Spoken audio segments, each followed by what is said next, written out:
कूजन्तं राम रामेति मधुरं मधुराक्षरम् आरुह्य कविताशाखां वन्दे वाल्मीकिकोकिलं। मधुररामरसालमहीरुहे परमरक्तपदाङ्कुरकोरके स्थिरनिवासे वसं वद सुस्वरः मधुरमालपति स्म प्रचेतसा। अञ्जनानन्दनं वीरं जानकी शोकनाशनं कपीशमक्षहन्तारं वन्दे लङ्काभयङ्करम्। शुक्लाम्बरधरं विष्णुं शशिवर्णं चतुर्भुजं प्रसन्नवदनं ध्यायेत् सर्वविघ्नोपशान्तये। श्रीमद् रामायणे सुन्दरकाण्डे प्रथमः सर्गः। श्रीगुरुभ्यो नमः।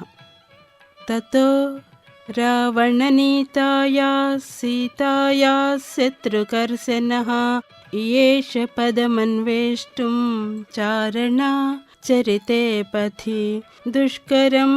निष्प्रतिद्वन्द्वं चिकीर्षन् कर्मवानरः समुदग्रशिरोग्रीवो गवां पतिरिवा बभौ अध वैडूर्यवर्णेषु साद्वलेषु महाबलः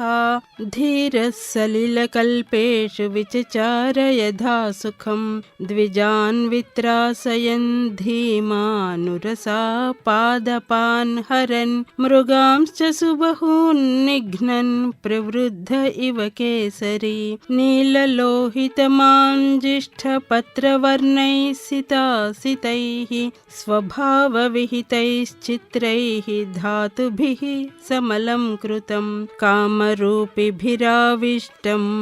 अभीक्ष्णं सपरिच्छदैः यक्षकिन्नरगन्धर्वैः देवकल्पैश्च पन्नगैः सतस्य गिरिवर्यस्य तले नागवरायुते तिष्ठन् कपिवरस्तत्र हृदे नागैवा बभौ ससूर्याय महेन्द्राय पवनाय स्वयंभुवे भूतेभ्यश्चाञ्जलिं कृत्वा चकारगमने मतिम् अंजलिं प्राङ्मुखं कृत्वा पवनायात्मयोनये ततो हि ववृधे गन्तुं दक्षिणां दिशम् प्लवं गप्रवरैर्दृष्टः प्लवने कृतनिश्चयः ववृधे रामवृद्ध्यर्थं समुद्र इव पर्वसु निष्प्रमाणः शरीरः सन् लिलिङ्घयिषुरर्णवम् बाहुभ्यां पीडयामास चरणाभ्यां च पर्वतं स च चालाचलश्चापि मुहूर्तं कपिपीडितः तरूणां पुष्पिताग्राणां सर्वं पुष्पमपातयत् तेन पादपमुक्तेन पुष्पौघेन सुगन्धिना सर्वतः संवृतः शैलो बभौ पुष्पमयो यथा तेन च उत्तमवीर्येण पीड्यमानः स पर्वतः सलिलं सम्प्रसुस्राव मदं मत्त इव द्विपः पीड्यमानस्तु बलिना महेन्द्रस्तेन पर्वतः रीतिर्निर्वर्तयामास काञ्चनां जनराजतीः रीतिः निर्वर्तयामास काञ्चनां जनराजतीः मुमोच च शिलाः शैलो विशालाः समनशिलाः मध्यमेनार्चिषा जुष्टो धूमराजिरिवानलः गिरिणा पीड्यमानानि सर्वतः गुहाविष्टानि भूतानि विनेदुर्विकृतैश्वरैः स महासत्त्वसन्नादः शैलपीडानिमित्तजः पृथिवीं पूरयामास दिशश्चोपवनानि च शिरोभिः पृदुभिः सर्पा व्यक्तस्वस्तिकलक्षणैः वमन्तः पावकं घोरं ददंसुर्दशनैः शिलाः तास्तदा सविष्टैर्दष्टाः कुपितैस्तैर्महाशिलाः जज्वलुः पावको दीप्ता बिभुदुश्च सहस्रधा यानि चौषधजालानि तस्मिन् जातानि पर्वते विषघ्नान्यपि नागानां न सेकुस्यमितुं विषम् भिद्यतेयं गिरिर्भूतैरिति मत्वा तपस्विनः त्रस्ता विद्याधरास्तस्मादुत्पेतु स्त्रीगणैः सह पानभूमिगतं हित्वा हैममासवभाजनं पात्राणि च महार्हाणि करकांश्च हिरण्मयान् लेह्यानुच्चावचान् भक्ष्यान् मांसानि विविधानि च आर्षभाणि च चर्माणि खड्गांश्च कनकत्सरून् कृतकण्ठगुणाः क्षीबा रक्तमाल्यानुलेपनाः रक्ताक्षाः पुष्कराक्षाश्च गगनं प्रतिपेदिरे हारनूपुरकेयूरपारिहार्यधराः स्त्रियः विस्मिताः सस्मितास्तस्तुः आकाशे रमणैः सह दर्शयन्तो महाविद्यां विद्याधरमहर्षयः सहितास्तस्तुराकाशे वीक्षां चक्रुश्च पर्वतं शुश्रुवुश्च तदा शब्दं ऋषीणां भावितात्मनां चारणानां च सिद्धानां स्थितानां विमलेम्बरे एष पर्वतसंकाशो हनुमान् मारुतात्मजः तितीर्षति महावेगः समुद्रं मकरालयं रामार्धं वानरार्धं च चिकीर्षन् कर्मदुष्करं समुद्रस्य परं पारं दुष्प्रापं प्राप्तुमिच्छति इति विद्याधरा श्रुत्वा वचस्तेषां महात्मनां तमप्रमेयं ददृशुः पर्वते वानरर्षभं दुधुवे च सरोमाणि च कम्पे चाचलोपमः ननादसु महानादं सुमहानिवतो यदः आनुपूर्येण वृत्तं च लाङ्गूलं लोमभिश्चितम् उत्पतिष्यन् विचिक्षेप पक्षिराज इवोरगम् तस्य लाङ्गूलमाविद्धमात्तवेगस्य पृष्ठतः ददृशे गरुडेनेव ह्रियमाणो महोरगः बाहू संस्तम्भयामास महापरिघसन्निभौ ससाद च कपिः कक्ष्यां चरणौ संचुकोच च संहृत्य च भुजौ श्रीमान् तथैव च शिरोधरां तेजःसत्त्वं तथा वीर्यम् आविवेश सवीर्यवान् मार्गामालोकयन् दूरादूर्ध्वं प्रणिहिते क्षणः रुरोध हृदये प्राणानाकाशमवलोकयन् पद्भ्यां दृढमवस्थानं कृत्वा स कपिकुञ्जरः निकुञ्च कर्णौ हनुमान् उत्पतिष्यन् महाबलः वानरान् वानरश्रेष्ठ इदं वचनमब्रवीत् यथा राघवनिर्मुक्तः सरस्वसन विक्रमः गच्छेत् तद्वद्गमिष्यामि लङ्कां रावणपालितां न हि द्रक्ष्यामि यदि तां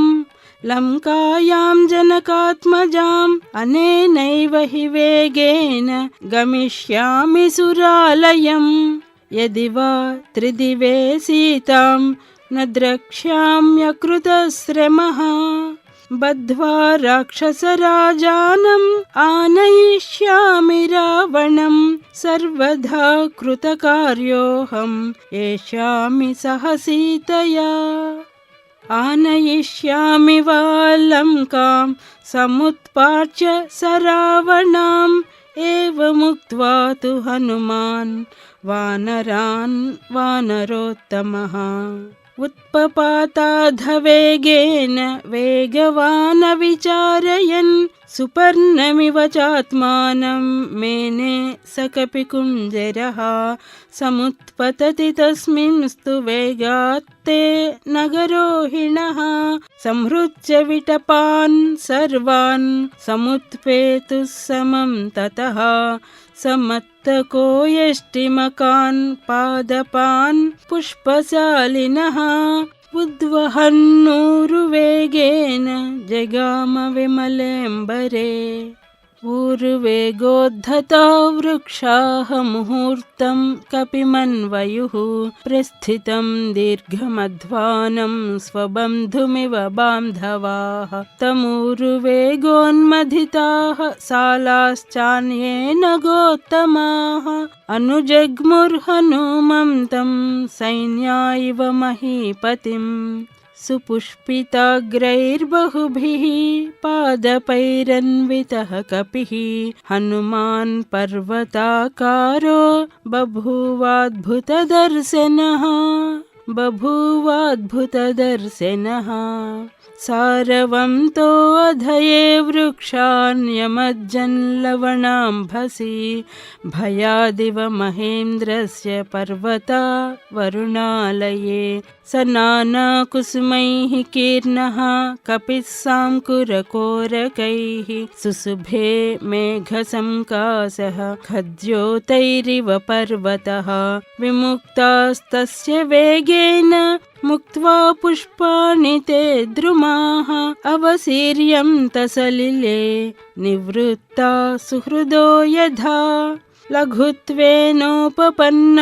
तद्विचित्रं सागरे अपतत् द्रुमाणां विविधं पुष्पं कपिवायुसमीरितं तारासतमिवाकाशं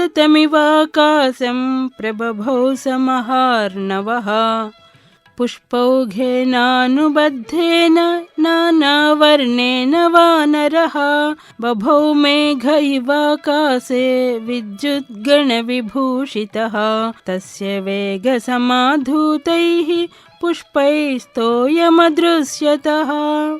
ताराभिरभिरामाभिः उदिताभिरिवाम्बरं तस्याम्बरगतौ बाहू ददृशा ते प्रसारितौ पर्वताग्राद्विनिष्क्रान्तौ पञ्चास्याविव पन्नगौ पिबन्निव बभौ चापि सोर्मिमालं महार्णवं पिपासुरिव चाकाशं ददृशे स महाकपिः तस्य विद्युत्प्रभाकारे वायुमार्गानुसारिणः नयने विप्रकाशे ते पर्वतस्थाविवानलो पिङ्गे पिङ्गाक्षमुख्यस्य बृहति परिमण्डले चक्षुषि सम्प्रकाशे ते चन्द्रसूर्या विवोदितौ मुखं नासिकया तस्य ताम्रया ताम्रमा बभौ संझया समभिस्पृष्टं यथा तत्सूर्यमण्डलं लाङ्गूलं च समाविद्धं प्लवमानस्य शोभते अम्बरे वायुपुत्रस्य शक्रध्वज इवोच्छ्रितं लाङ्गूलचक्रेण महान् शुक्लदंष्ट्रो अनिलात्मजः व्यरोचत महाप्राज्ञः परिवेशीव भास्करः स्फिग्धे सेनाभिताम्रेण रराजस महाकपिः महता दारितेनेव गिरिर्गैरिकधातुना तस्य वानरसिंहस्य प्लवमानस्य सागरं कक्षान्तरगतो वायुर्जीमूत इव गर्जति खे यथा निपतं चुल्का हि उत्तरां ताद्विनिसृता दृश्यते सानुबन्धा च तथा स कपिकुञ्जरः पतत्पतङ्गसङ्कासो व्यायतः सुशुभे कपिः प्रवृद्ध इव मातङ्गः कक्ष्यया बध्यमानया उपरिष्ठात् शरीरेण छायया च अवगाढया सागरे मारुताविष्टा नौरिवासीत् तदा कपिः यं यं देशं समुद्रस्य जगाम स महाकपिः स तस्योरुवेगेन सोन्माद इव लक्ष्यते सागरस्योर्मिजालानाम् उरसा शैलवर्ष्मणाम् अभिघ्नंस्तु महावेगः पुप्लुवे स महाकपिः कपिवातश्च बलवान् मेघवातश्च निःसृतः सागरं भीमनिर्घोषं कम्पयामास तुर्भृशम्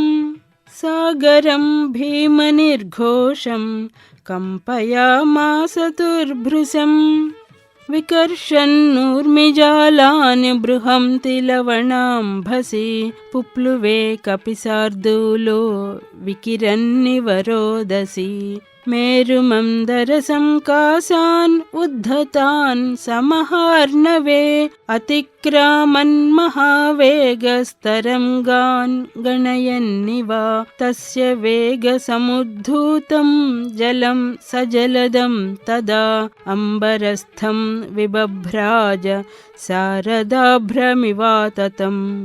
तिमिनक्रझषाः कूर्मा दृश्यन्ते विवृतास्तदा वस्त्रापकर्षणेनेव शरीराणि शरीरिणाम् प्लवमानं समीक्ष्याध भुजङ्गाः सागरालयाः व्योम्नितं कपिशार्दूलं सुपर्ण इति मेनिरे 10 योजनविस्तीर्णा 30 योजनमायता छाया वानरसिंहस्य जले चारुतरा अभवत् श्वेताभ्रघनराजीव वायुपुत्रानुगामिनी तस्य सा सुशुभे छाया वितता लवणाम्भसि सुशुभे स महातेजा महाकायो महाकपिः वायुमार्गे निरालम्बे पक्षवानिव पर्वतः येनासौ याति बलवान् वेगेन कपिकुञ्जरः तेन मार्गेण सहसा द्रोणीकृतैवार्णवः आपाते पक्षिसङ्घानां पक्षिराजैव व्रजन् हनुमान् मेघजालानि प्रकर्षन् मारुतो यथा पाण्डुरारुणवर्णानि नीलमाञ्जिष्ठकानि च कपिनाकृष्यमाणानि महाभ्राणि च कासिरे प्रविशन्नभ्रजालानि निष्पतंश्च पुनः पुनः प्रच्छन्नश्च प्रकाशश्च चन्द्रमा इव लक्ष्यते प्लवमानं तु तं दृष्ट्वा प्लवङ्गं त्वरितं तदा ववर्षुः पुष्पवर्षाणि देवगन्धर्वदानवाः तताप न हि तं सूर्यः प्लवं तं वानरोत्तमं सिषेवे च तदा वायु रामकार्यार्थसिद्धये ऋषयस्तुष्टुवुश्चैनं प्लवमानं विहाय सा जगुश्च देवगन्धर्वाः प्रशंसन्तो महोजसं नागाश्च तुष्टुवुर्यक्षा रक्षांसि विबुधाः खगाः प्रेक्ष्यः सर्वे कपिवरं सहसा विगतक्लेमम् तस्मिन् प्लवगशार्दूले प्लवमाने हनुमति इक्ष्वाकुकुलमानार्धी चिन्तयामास सागरः साहाय्यं वानरेन्द्रस्य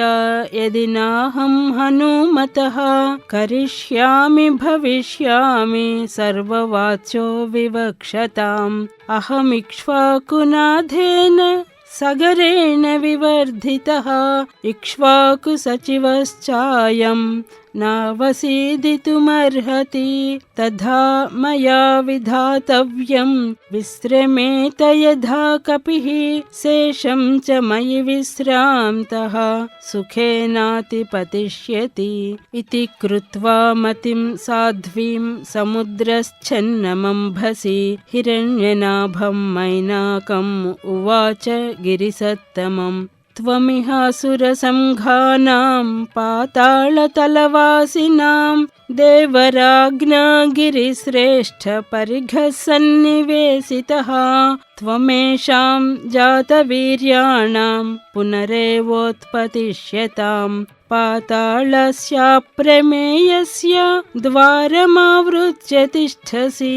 तिर्यगूर्ध्वम् अधश्चैव शक्तिस्ते शैलवर्धितुम् तस्मात् संचोदयामि त्वाम् उत्तिष्ठ गिरिसत्तमा स एष कपिशार्दूलः त्वाम् उपर्येति वीर्यवान् हनुमान् रामकार्यार्थं भीमकर्म खमाप्लुतः अस्य साह्यं मया कार्यम् इक्ष्वाकुकुलवर्तिनः मम हि इक्ष्वाकवः पूज्याः परं पूज्यतमास्तव कुरु साचिव्यमस्माकं नः कार्यमतिक्रमेत् कर्तव्यमकृतं कार्यं सतां मन्युमुदीरयेत् सलिलादूर्ध्वमुत्तिष्ठ तिष्ठ त्वेष कपिस्त्वयि अस्माकमतिथिश्चैव पूज्यश्च प्लवतां वरः चामीकरमहानाभ देवगन्धर्वसेविता हनुमांस्त्वयि विश्रान्तः ततः शेषं गमिष्यति।